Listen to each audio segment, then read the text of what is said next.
Another rich chapter of Harwich history that remains a robust part of its present is the farming of one particular fruit.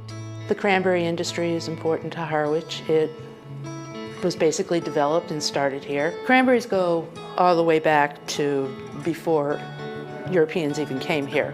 The Wampanoag, the other tribes, would use cranberries in their cooking. Eventually, the settlers found ways to grow cranberries on a larger scale, but they couldn't do it on their own. We needed workers. Cape Verdeans came, some people from Finland came as well, and they started actually working the bogs, developed all of the different harvesting methods that we have. Cape Verdeans, when they came to Harwich in the 1800s, the cranberries didn't have anybody to work them. The Cape Verdeans knew how to labor. They knew how to work on a farm. Albert Rainio's family emigrated from Cape Verde to Cape Cod, where they ran a cranberry farm. My duty was to get up in the morning, bring in the water from the pump outside. Then, if we had to take a bath or wash, they had to heat the water on the stove. Now 91 years old, Rainio still remembers what it was like when new tools were introduced to the trade. The local farmers used, and the companies that bought the berries, hey, he's got 4 times as much berries. Like my great-grandmother at 104. She'd bend down, snap it, pick it up, and dump it in a bucket. On the right is an active working cranberry bog. And these plants here have been here well over 100 years. Some of the shrubs at Andrea and Leo Kakunis' Harwich farm have roots that are more than a century old. These can grow 6 feet in length. The pair grew up in Saugus and moved here more than 2 decades ago after they got married. We decided we really wanted to get out of the city, and we really enjoyed farming. Novices to cranberry farming at the time, they're now the largest organic cranberry growers in New England, with a total of 20 acres of active bogs on 2 farms. A cranberry bog has 4 layers. It is clay, gravel, peat, and sand.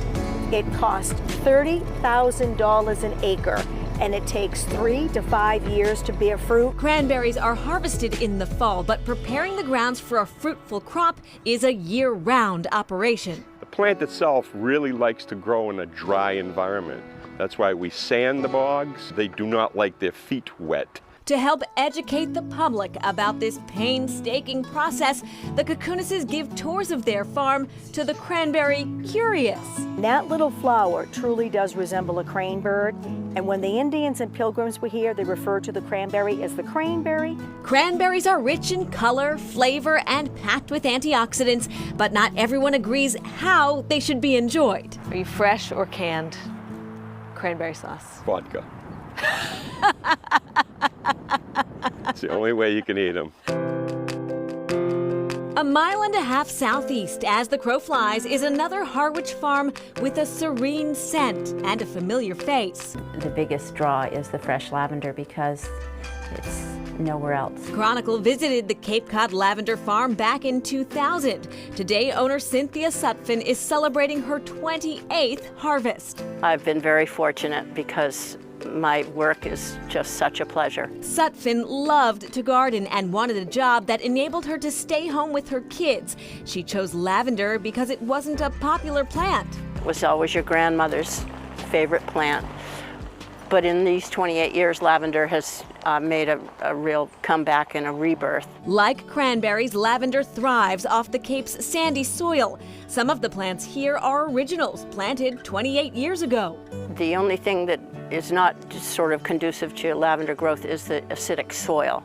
They like a sweeter soil, so we spread lime every so often. Sutphin describes cultivating the 7 lavender varieties here as mid-maintenance. In the fall, we also prune by 1/3.